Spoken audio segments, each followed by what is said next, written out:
Básicamente lo que hemos tenido es que de noviembre o octubre del año pasado a la fecha, la Suprema Corte de Justicia de la Nación ha emitido criterios muy importantes en materia de violencia escolar y de bullying específicamente. Ha señalado cuáles son los criterios que se debe de probar, digamos, o cuáles son los criterios que se deben tener para verificar si ha habido o no bullying, primero que nada, y número dos, también se ha metido mucho a resolver las cuestiones de responsabilidad de las escuelas si el bullying se lleva a cabo dentro del horario escolar o dentro de los planteles escolares. En ese sentido, ha habido una serie de sentencias, de criterios que ha emitido la Corte en ese sentido, y ha señalado que hay 5 características para que se considere que hay bullying específicamente. Uno es que sea persistente en el tiempo, es decir, si alguien va a molestar a una persona, perdón, esta tiene que ser por un tiempo, no puede ser una agresión aislada. Obviamente, si hay una agresión aislada, pueden darse otra serie de factores, otra serie de demandas inclusive o de conductas, pero no será bullying. Para efecto del bullying se necesita cumplir con 5 características. Una es la persistencia en el tiempo. Segundo, tiene que haber obviamente un hostigamiento, y hostigamiento o agresión puede ser mediante contacto físico, es decir, alguna agresión física, etcétera. Puede ser a través de las palabras, es decir, groserías, intimidaciones, etcétera, cualquier agresión verbal que haya. Por supuesto, también muecas o gestos. A lo mejor no necesariamente agredo físicamente a una persona, pero si la estoy acosando o violentando a través de muecas o gestos obscenos, también puede darse ese bullying. Y la última es una exclusión deliberada de un grupo.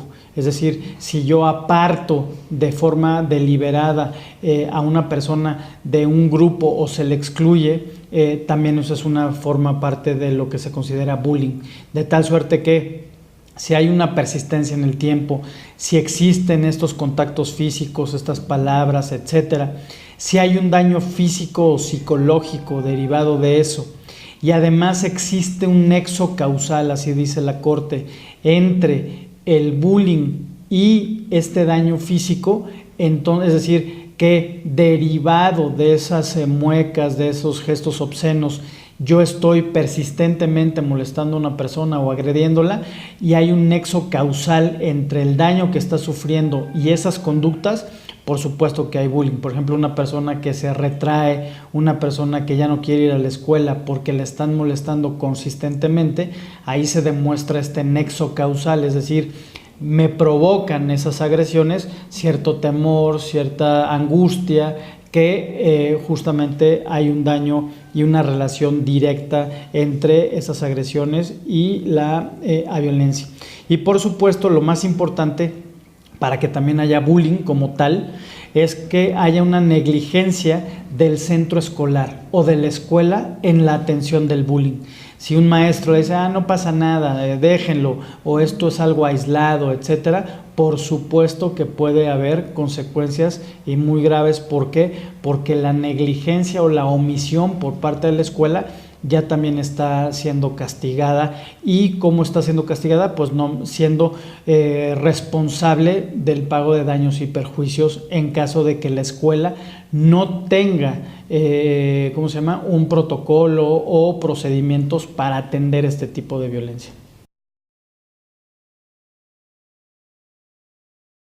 Sobre la escuela, porque así lo establece el Código Civil Federal, pero después la escuela puede repetir en contra del maestro, así se le dice jurídicamente, es decir, lo puede tomar acción en contra de él, dependiendo obviamente la agresión, la severidad, la violencia con la que actuó o dejó de actuar, porque aquí es lo que se regula o lo que se sanciona es tanto el hacer las cosas como el dejar de hacer las cosas. Entonces, si la escuela se hace la vista gorda y no toma acciones, pues entonces puede ser considerada como responsable e inclusive estar encubriendo ese tipo de conductas.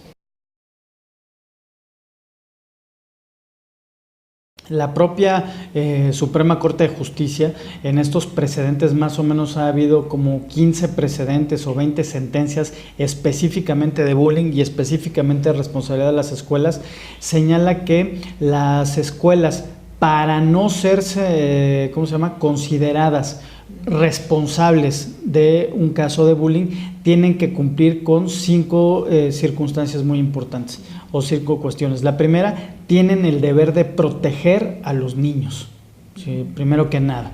¿Y eso qué implica? Pues tener un protocolo para saber cómo se les va a proteger y sobre todo, y lo más importante, que tengan pruebas de que efectivamente están protegiendo y están haciendo algo.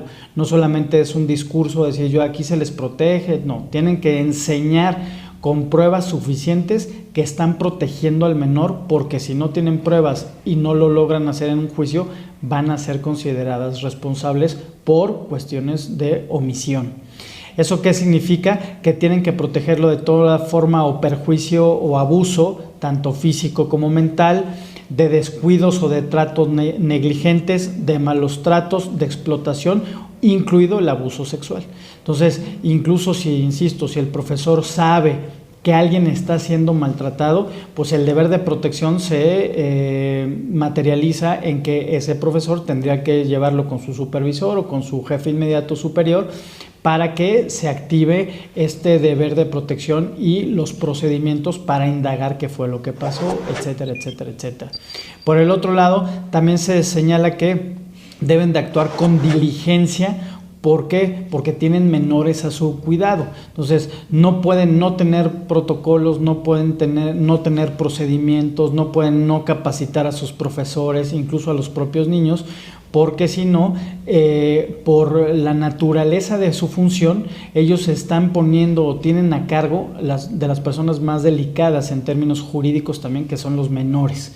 Hay un principio legal, incluso reconocido en la propia Constitución, que se llama el interés superior del menor. Siempre tienen que abocarse a proteger al menor y a saber qué es lo que más le conviene en una circunstancia muy específica, porque de lo contrario, si no lo hacen, también van a ser responsables por esa actitud o por esa negligencia de haber actuado. Tienen que además generar ambientes libres de violencia, eso lo establece la propia Constitución, y además tienen que tomar 4 medidas muy, muy específicas que exige la legislación y además estos nuevos criterios emitidos por la Suprema Corte de Justicia de la Nación. Una es medios para prevenir el bullying o el acoso o la violencia escolar. Segundo, medidas para tratarlo, es decir, bueno, ya se me presentó el problema, ahora cómo lo manejo, cómo administro ese problema observando y cumpliendo con el interés superior del menor, es decir, qué le conviene más al menor para poder ayudarlo a que esa circunstancia se erradique. Por supuesto que tienen que tener medidas para reaccionar o en caso de que se presente, cómo voy a atender y cómo voy a reaccionar. Y por el otro lado tienen que tener medidas para sancionar. Si yo no tengo desarrollado un protocolo con estos 4 o 5 aspectos, entonces puedo ser responsable por una demanda de daños y perjuicios.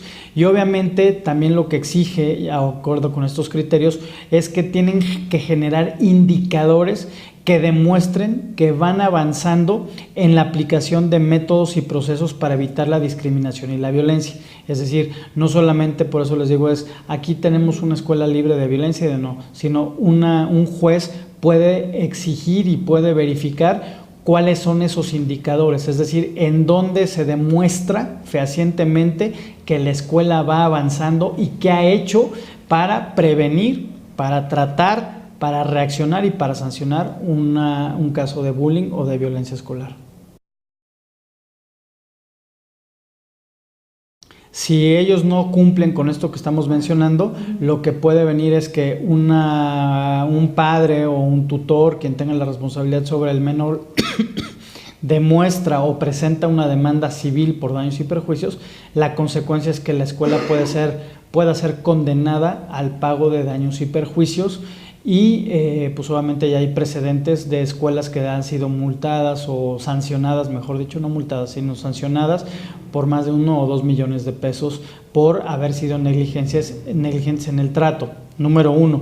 Número 2, si las conductas que llevan a cabo los que están generando estas agresiones físicas, verbales, etcétera, cometen otro tipo de conductas, como a lo mejor estar intercambiando fotografías con contenido sexual, etcétera, o con exhibicionismo corporal, la escuela tiene el deber de denunciar penalmente esa conducta. Entonces, en caso de no hacerlo, puede ser considerada como corresponsable y estar encubriendo conductas que pueden ser consideradas como delito, como es la pornografía infantil. ¿Y esto aplica para escuelas públicas? Sí, no importa, las sentencias no señalan o no limitan la responsabilidad de algún plantel por ser oficial o por ser privado. Pueden actuar de la misma manera, y aquí lo importante es que quien va a responder legalmente por la conducta del menor son los papás. Entonces yo podría presentar una demanda civil por daño moral en virtud de los comentarios que se están haciendo, que denostan mi personalidad, que se meten en contra de mi vida privada, etcétera. Entonces sí es importante también por eso inculcar en los alumnos el respeto, valores y sobre todo que haya ejemplos muy claros, muy pragmáticos de capacitación en materia de bullying, diciéndoles qué es, etcétera, de una forma continua.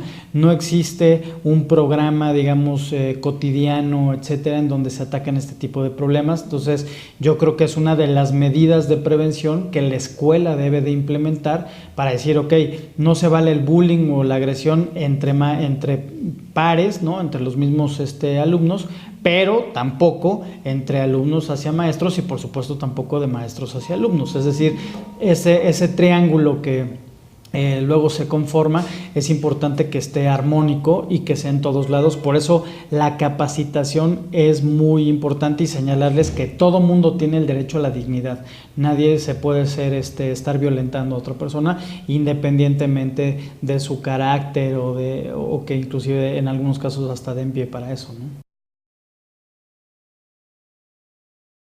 Pueden provocarlo, y por eso les decía que también así lo ha dicho la Corte, el poder la persona que excluye deliberadamente a una persona de un grupo, por ejemplo, un maestro que excluye de un grupo a un niño, diciendo, ¿saben qué? No le hagan caso, o tiene conductas homosexuales, qué sé yo, según el maestro, y lo excluye o provocas la exclusión del grupo, también está cometiendo bullying en términos de los últimos criterios de la Suprema Corte. Entonces, por supuesto que puede incurrir en responsabilidad.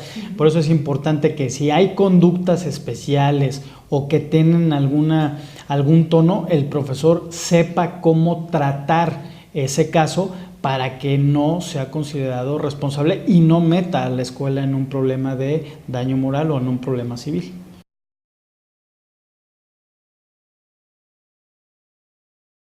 Lo primero es, lo más importante es detectar si es bullying o no es bullying, porque hoy también me parece que el término se ha deformado, se está utilizando para describir cualquier problema casi que está surgiendo entre dos menores o en una escuela. No todo es bullying. Es decir, el bullying es lo que les acabo de mencionar, que sea persistente en el tiempo, que haya bullying o hostigamiento, ya sea físico a través de palabras, muecas, gestos, exclusión, etcétera. Que haya un daño físico o psicológico, que haya un nexo causal entre el daño y el bullying y la negligencia del centro escolar o a una agresión del alumno o profesores. Si eso no se da, no es bullying. Por lo tanto, si yo voy a un ministerio público y resulta que un niño le dio un zape a mi hijo, por ejemplo, pues no se puede hacer absolutamente nada porque no es bullying. Si a mi hijo le están dando zapes todos los días, obviamente se da esa condición de persistencia en el tiempo y por supuesto que puedo ir ante diferentes autoridades. En el caso de una agresión física, sí puede haber un delito que se llama lesiones. Entonces uno acude a la Procuraduría de Justicia del Distrito Federal, por ejemplo, que tiene además una fiscalía especializada para este tipo de problemas y los van a encauzar para ver si se da o se actualiza algún delito. No necesariamente el bullying es un delito, eso es importante porque si van al Ministerio Público los van a batear, no porque no quiera el Ministerio Público trabajar, sino porque no se configura un delito. Si hay pornografía infantil, si hay lesiones, si hay amenazas de homicidio, qué sé yo, por supuesto que se está cometiendo un delito y ahí sí tienen un deber de actuar.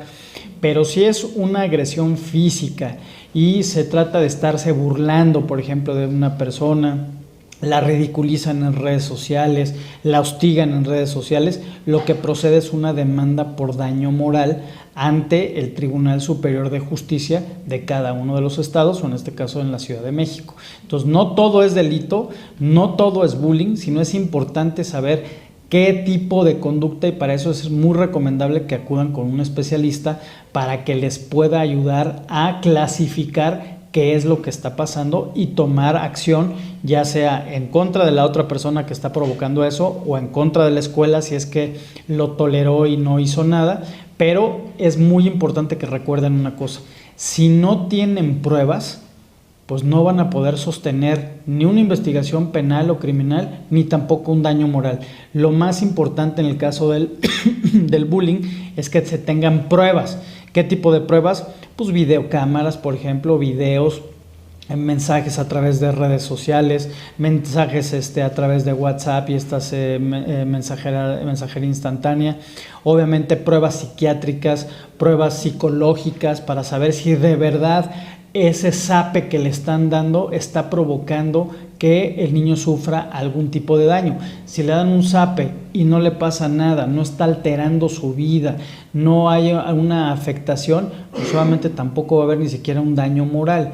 Tiene que probarse precisamente esa conducta. Puede haber testigos, puede venir una inspección en la página de internet de las escuelas, en fin, se tiene que probar. Si no tienen pruebas para sostener esa acusación, las cosas no son mágicas. Ni el Ministerio Público ni un juez va a poder emitir un veredicto favorable, ¿no?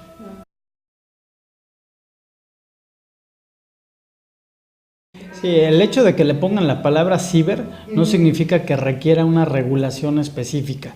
Si conmigo está habiendo un maltrato físico, si es constante en el tiempo y ese maltrato además se expone o se multiplica o se exponencia en virtud del uso de medios electrónicos o de redes sociales, eso será una prueba más o será un medio a través del cual se comete esa conducta, pero por supuesto que está sancionada en los mismos términos que les acabo de mencionar. No porque no tenga la palabra cyber no significa que no esté regulada, etcétera. Igual la sextorsión, que se llama así, o la extorsión porque hay imágenes sexuales o para que no haga o deje de hacer una determinada conducta, el chantaje electrónico, también eso está regulado. Es decir, ya hay conductas que ya están tipificadas o que ya están reguladas. Simple y sencillamente el internet o los medios electrónicos son un medio comisivo más para perpetrar esa conducta, por lo tanto merece el mismo castigo y la misma severidad, etcétera. Cada Secretaría de Seguridad Pública hoy tiene prácticamente una unidad que se dedica a la prevención de la ciberdelincuencia. ¿Qué significa? Están patrullando ciertas páginas, ven qué tipo de conductas y tratan de evitarlas, ¿correcto? Pero la policía cibernética no es la competente para integrar una averiguación previa. Si existe un delito, por ejemplo, de pornografía infantil donde hay redes sociales involucradas, donde hay un teléfono celular involucrado, tabletas, redes, etcétera, lo que se tiene que hacer es presentar una denuncia penal ante el Ministerio Público y pedirle al Ministerio Público que él mande citar o que coadyuve, ya sea la policía cibernética o la unidad de informática y de cibernética de la Procuraduría, porque ellos son los competentes para coadyuvar con el Ministerio Público y entonces sí poder hacer una investigación en computadoras, en tabletas. La propia Suprema Corte de Justicia ha señalado que para poder intervenir un teléfono celular, para saber qué información hay dentro de una tableta o de un teléfono, tiene que venir la orden de un juez. para que esa prueba sea legal, porque si ven el teléfono y le empiezan a sacar la información, etcétera, eso no es legal a menos que venga de la orden de un juez que se puede intervenir ese teléfono.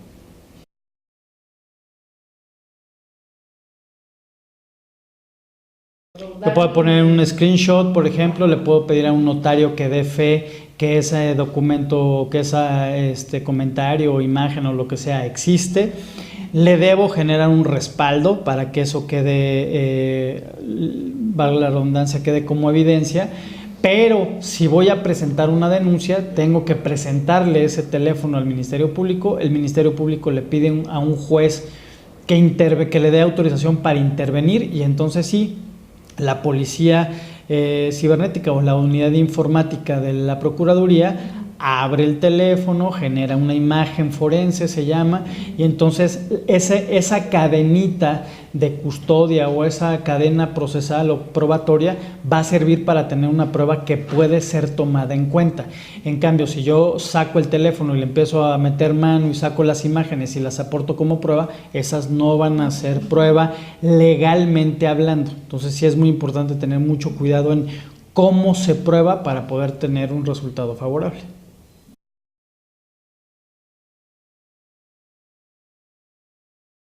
Pues son términos, o sea, también está la extorsión pornográfica o sextortion, que se llama, o la extorsión cuando hay imágenes sexuales, pero sí, o sea, cuando hay un acoso entre mayores, bueno, pues obviamente puede haber acoso laboral, puede haber acoso sexual, etcétera. Entonces, obviamente, la única diferencia es que uno lo comete un menor de edad y otro lo comete un mayor de edad, pero ambos están regulados. Y ambos tienen consecuencias. Sí, por supuesto. En el caso de los menores es diferente porque a los menores se les aplica procesalmente hablando una ley para menores. Es decir, no alcanzan la misma severidad, digamos, que un mayor de edad. Entonces, por ejemplo, una persona menor de 13 años no va a ir a la cárcel, por ejemplo, ¿sí? Un menor a partir de los 14 años está sometido a una fiscalía especializada para el tratamiento de menores infractores, que inclusive está físicamente en Obrero Mundial. Ahí se integra una averiguación y ahí también hay juzgados especiales para niños, niñas y adolescentes. ¿Por qué? Porque no son tratados de la misma manera. Ellos tienen un tratamiento específico para menores y lo que se busca es tratar de ser lo menos agresivo con ellos, dependiendo obviamente de la conducta o el delito que hayan cometido, y privilegiando tratamientos psicológicos, tratamientos con la familia, etcétera. Pero en caso de que hayan cometido un delito, van a ser responsables, van a poderles imponer una pena económica inclusive, pero es muy poco probable que se vayan a la cárcel. ¿Por qué? Pues porque así lo establece la ley. El bullying es un tema civil. Obviamente, cuando hay una imagen pornográfica, cuando hay lesiones, cuando hay amenazas, etcétera, es cuando hay un suicidio, se convierte en una cuestión penal, eso sí. Pero mientras eso no suceda, es una cuestión de índole civil y por lo tanto hay dos componentes. Una reparación de índole moral, es decir, ¿sabes qué? Desdícete, pide perdón en la misma frecuencia, en el mismo medio, etcétera, y una sanción económica.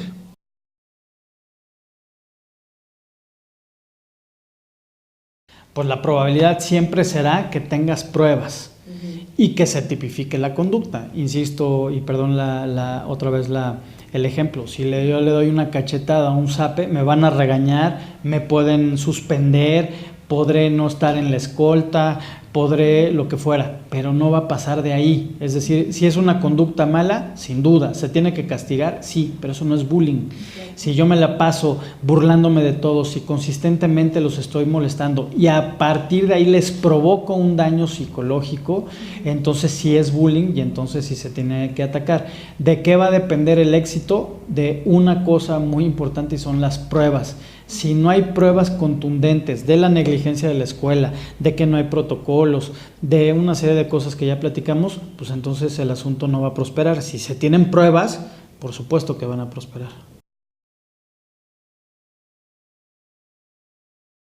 No existe como tal una, ¿cómo se llama? Una atención, porque obviamente todavía falta mucho por desarrollar como política pública. Sí existe ¿cómo se llama? Un número regional por parte de la SEP. La SEP sí tiene un call center, una línea de apoyo para casos de esta naturaleza, sobre todo para denunciar también, porque obviamente también las autoridades escolares oficiales tienen que estar viendo que esto se aplique, pero no existe como un 01800 nacional donde puedan estar guiando a estas personas que están sufriendo de este tipo de circunstancias, pero lo más recomendable es que vayan con un especialista certificado, que realmente sea competente, que no les vean la cara. Necesitan pruebas, necesitan ver primero hasta dónde llegó el problema, catalogarlo para ver si clasifica o no como bullying en términos de lo que ya han resuelto las cortes y los jueces que han estado metiéndose a este problema ya con criterios muy objetivos, ¿no?